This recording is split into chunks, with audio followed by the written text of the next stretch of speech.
अस्सलाम वालेकुम। उम्मीद करता हूँ आप लोग सब खैरियत से होंगे। अल्लाह ताला आप लोगों को खुश रखे, आमीन। लिमिटेशन एक्ट 1908 की सीरीज चल रही है। सेक्शन जो है वो 8 तक मेरे कंप्लीट अपलोड है। ठीक हो गया। जो मैं लॉ पढ़ाता जाता हूँ सारा कंप्लीट करता हूँ, उसकी मैं प्लेलिस्ट जो है वो अपलोड कर देता हूँ कंप्लीट। हर वीडियो के अंदर मैं एक चीज कहता हूँ कि जो भी सेक्शंस में बताऊं, जो भी लॉ बताऊं, आपने लाजमी उसको लिख लेना है ताकि इन फ्यूचर वो आपके काम आए। ठीक है, इसको शुरू करते हैं। बिस्मिल्लाहिर्रहमानिर्रहीम। अब निकाल लें, सेक्शन 8 तक कंप्लीट अपलोड है। आज पढ़ना है section 9 of limitation act, section 10 और सेक्शन 11। ये 3 सेक्शंस पढ़ने हैं, इसको डिटेल से पढ़ना है और इसके मुताबिक जो मैं बताई जाऊँ उसको पॉइंट्स बना के आपने इसको लिखते जाना है। अब सबसे पहले आ जाता है सेक्शन 9 क्या कहता है। बुक सामने रख लें, उसकी हेडिंग देखें। सेक्शन 9 ये कहता है कि कंटिन्यूअस रनिंग ऑफ टाइम, के टाइम की कंटिन्यूअस के बारे में बात कर रहा है ये। कंटिन्यूअस रनिंग ऑफ टाइम के टाइम जो है, वक्त जो है वो कब तक कंटिन्यू रहेगा, कब तक चलता रहेगा। अब इसको देखना, इसमें लिखा है कि when one's time has begun to run, no further or subsequent disability to sue may stop it। इसमें ये कहता है कि एक बार लिमिटेशन पीरियड स्टार्ट हो गया, टाइम स्टार्ट हो गया, उसको कोई फर्दर लीगल डिसेबिलिटी रोक नहीं सकती। कि एक बार आपका टाइम स्टार्ट हो गया, लिमिटेशन जो पीरियड होता है वो टाइम स्टार्ट हो गया, वो पीरियड स्टार्ट हो गया, तो बीच में कोई लीगल डिसेबिलिटी आ गई है तो वो उसको रोक नहीं सकती। टाइम आपका कंटिन्यू ही रहेगा। यहां तक ये पॉइंट क्लियर है, ये पॉइंट को लिख लेना। अगला आ जाता है कि when time began to run, कि जो टाइम है, लिमिटेशन पीरियड है, वो कब स्टार्ट होगा। फिर आगे वो कहता है कि ये कब स्टार्ट होगा, हमें कैसे पता लगेगा ये स्टार्ट हो गया, तो ये कंटिन्यू ही है, ये कब तक कंटिन्यू रहेगा। अब इसको देखना, when all the facts have happened and party to sue and to be sued is present. इसमें ये कहता है, इसको समझना कि when all the facts have happened और पार्टी टू सू और party to be sued is present. ठीक हो गया। इसमें वो ये बात कर रहा है कि इसकी इलिस्ट्रेशन ले ले, इसकी एग्जांपल ले ले। फॉर एग्जाम्पल, दो पार्टीज के दरमियान में एक कंट्रैक्ट हो जाता है, मुआहिदा हो जाता है, एक एग्रीमेंट हो जाता है। उसके अंदर लिखा जाता है कि 20 तारीख को, अगले साल की 20 तारीख को मैं पैसे दे दूंगा तुम्हें इस प्रॉपर्टी के, इस घर के। ठीक हो गया, ये घर मुझे बेच देना। वो कंट्रैक्ट हो गया, एग्रीमेंट हो गया, वो सेफ पड़ा है पार्टी के पास। वो अब अगले साल की 20 तारीख तक जो है वो आपने क्या करना है, उसके पैसे देने हैं। उस 20 तारीख जो कॉन्ट्रैक्ट के अंदर लिखी है, उससे पहले ही वो बंदा मुकर जाता है कि मैंने पैसे नहीं देने। क्या कहता है कि मैंने पैसे नहीं देने। तो इस सेंस में तो वो सूट फाइल नहीं कर सकता दूसरा बंदा। क्यों नहीं कर सकता? क्योंकि अभी वो डेट ही नहीं आई। अगर वो डेट आती, 20 तारीख होती, तब वो डिमांड करता है कि मुझे मेरे पैसे दो, तब वो कहता है कि मैंने नहीं देने, तब जो है वो टाइम उसका स्टार्ट होता, तब वो उसका कंटिन्यू रहता। उससे पहले वो सूट फाइल नहीं कर सकता। मिसाल के तौर पे 20 तारीख थी ना, 20 से पहले एक बंदे ने कह दिया कि मैंने पैसे नहीं देने, तो कोर्ट कहेगी कि अभी फैक्ट्स हैपेंड ही नहीं हुए, अभी कॉज ऑफ एक्शन अराइज ही नहीं हुई, क्योंकि उस कॉन्ट्रैक्ट में, उस एग्रीमेंट में 20 तारीख लिखी है। पहले फैक्ट्स हैपेंड हो लेने दो। जब वो 20 तारीख आएगी और वो तब इनकार करेगा, तब आपका सूट एंटरटेन होगा, तब आपका सूट जो है वो दावा जो है वो बनेगा, एंटरटेन होगा और जो है वो सस्टेनेबल होगा। उससे पहले मैं किस तरह जो है वो कह दूं कि इस सूट को जो है वो एंटरटेन कर लूं, तो कोर्ट का ये जवाब होगा।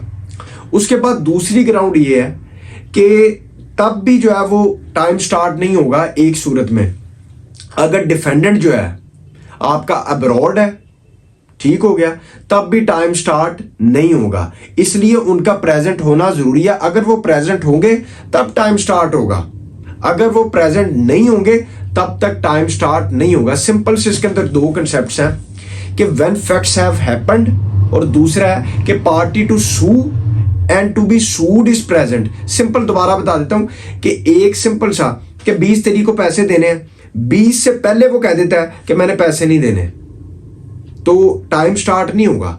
टाइम होगा वो उस सेंस से जाके जब 20 तारीख गुजरेगी, क्योंकि उसने 20 तारीख का वादा किया ना, तो अभी सूट एंटरटेन नहीं हो सकता। उससे पहले कोर्ट कहेगी कि ये इसने कंट्रैक्ट अभी इसका 20 तारीख का है, तो 20 तारीख को जब ये कहेगा कि मैंने पैसे नहीं देने, तब जाके वो एंटरटेन होगा सूट, तब जाके वो मेंटेनेबल होगा, तब जाके आप उस कॉन्ट्रैक्ट एग्रीमेंट को चैलेंज कर सकते हैं, उसकी स्पेसिफिक परफॉर्मेंस में जा सकते हैं, उससे पहले नहीं हो सकता।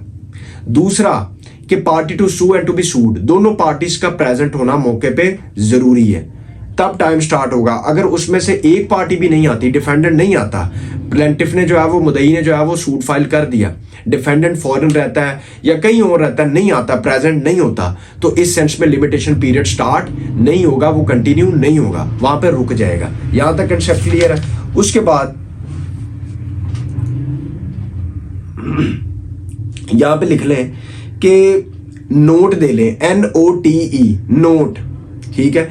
उसके अंदर लिखेंगे सेक्शन 9, तो सिंपल ये कहता है कि लिमिटेशन पीरियड जो है वो आपका जो है वो क्या कहता है कि सेक्शन 9 जो है वो ये कहता है कि एक बार लिमिटेशन पीरियड स्टार्ट हो जाता है तो उसको कोई लीगल डिसेबिलिटी नहीं रोक सकती, कोई चीज उसको रोक नहीं सकती, वो टाइम कंटिन्यू रहेगा। लेकिन कुछ इसके अंदर एक्सेप्शंस हैं कि जिसके अंदर टाइम रुक जाएगा, स्टॉप हो जाएगा, फ्रीज हो जाएगा, वहां पे चीज रुक जाएगी। वो कौन सी चीजें हैं? वहां पे पॉइंट इसका एक रूल लिख ले, where there is a general rule there is exception, where there is a general rule there is a exception. ठीक हो गया। जब भी सेक्शन 9 के बारे में सवाल आता है ना, या सेक्शन 9 के बारे में पूछा जाए, तो आपने कहना है इन सूरतों में टाइम स्टार्ट होगा और कंटिन्यू रहेगा। लेकिन अगर आप साथ आपने ये भी बताना है कि ये सेक्शंस हैं, ये कुछ एक्सेप्शंस हैं कि जिसके अंदर टाइम जो स्टार्ट है वो रुक जाएगा सेक्शन 9 के साथ। अब वो कौन से सेक्शंस हैं कि ये टाइम स्टार्ट है, सेक्शन 9 के मुताबिक टाइम स्टार्ट है, लेकिन कुछ सेक्शंस हैं वो उसकी एक्सेप्शंस बता रहे हैं कि इन सूरतों में टाइम स्टार्ट नहीं होगा, टाइम रुक जाएगा, स्टॉप हो जाएगा। वो कौन से यहां पे लिख लें, सेक्शन 9 के आगे लिख लें कि टाइम कंटिन्यू रहेगा, जो उसकी हेडिंग है। उसके आगे लिख लें एक्सेप्शंस कौन कौन सी हैं, कौन कौन सी सूरतों में टाइम रुक जाएगा। वो कौन से सेक्शंस हमें कह रहे हैं कि ये सेक्शंस अगर आएंगे तो टाइम आपका रुक जाएगा। सबसे पहले लिख लें सेक्शन 9 के साथ, अगर सेक्शन 4 वाली चीजें होंगी टाइम रुक जाएगा, सेक्शन 15 वाली होंगी टाइम रुक जाएगा, सेक्शन 19 वाली होंगी टाइम रुक जाएगा, सेक्शन 12 वाली होंगी टाइम रुक जाएगा, सेक्शन 16 वाली होंगी टाइम रुक जाएगा, सेक्शन 20 वाली होंगी टाइम रुक जाएगा, सेक्शन 13 होगा टाइम रुक जाएगा, सेक्शन 14 होगा टाइम रुक जाएगा, सेक्शन 17 होगा टाइम रुक जाएगा, 18 होगा टाइम रुक जाएगा। यानी तरतीब वाइज है, एक सेक्शन 4 है, 12, 13, 14, 15, 16, 17, 18, 19, 20। ठीक हो गया, ये इसकी तरतीब है। तो इन सेक्शंस पे क्या होगा, टाइम रुक जाएगा, अदरवाइज टाइम सेक्शन 9 के मुताबिक कंटिन्यू रहेगा। यहां तक कंसेप्ट क्लियर है। अगला देख ले सेक्शन 10 क्या कहता है। सेक्शन 10 ये कहता है कि suits against express trustee and their representatives, कि अगर एक सूट फाइल हो जाता है एक्सप्रेस ट्रस्टी के अगेंस्ट, या उसका कोई भी नुमाइंदा आता है उसके अगेंस्ट सूट फाइल हो जाता है, तो उसमें टाइम नहीं हिट करता, उसमें लिमिटेशन पीरियड हिट नहीं करता, कभी भी सूट फाइल कर सकते हैं। तो सिंपल कंसेप्ट रखना है कि एक्सप्रेस ट्रस्टी के अगेंस्ट सूट फाइल हो जाता है या उसके रिप्रेजेंटेटिव के अगेंस्ट सूट फाइल हो जाता है, तो उसमें टाइम पीरियड नहीं है, उसमें लिमिटेशन हिट नहीं करती, उसमें कभी भी आप सूट फाइल कर सकते हैं। Not barred by any length of time, कोई उसके ऊपर रिस्ट्रिक्शन नहीं है, कोई बार नहीं है, आप कभी भी सूट फाइल कर सकते हैं अगर आप एक्सप्रेस ट्रस्टी के अगेंस्ट सूट फाइल कर रहे हैं। ये आ गया। उसके बाद सेक्शन 11 आज के लास्ट सेक्शन है।